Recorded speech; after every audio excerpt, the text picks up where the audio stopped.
তখন চাষের কাজে উৎসাহ দিতে পঞ্চায়েত থেকে গ্রামে গ্রামে বাষ্পচালিত নলকূপ বসিয়ে দেওয়া হচ্ছে।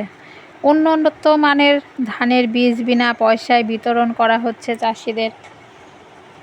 এক কথায় চাষের কাজে নতুন জোয়ার এসেছে। মাঠে মাঠে আড্ডায় সর্বত্রই চাষেরই কথা।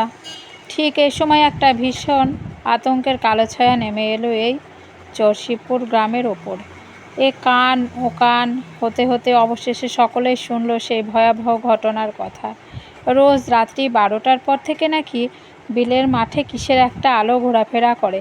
কখনো নিভু নিভু হয়ে আসে, আবার কখনো দপ করে জ্বলে ওঠে। মাঝে মাঝে শোনা যায় বিকৃতি হাড়হিম করা একটা কান্না।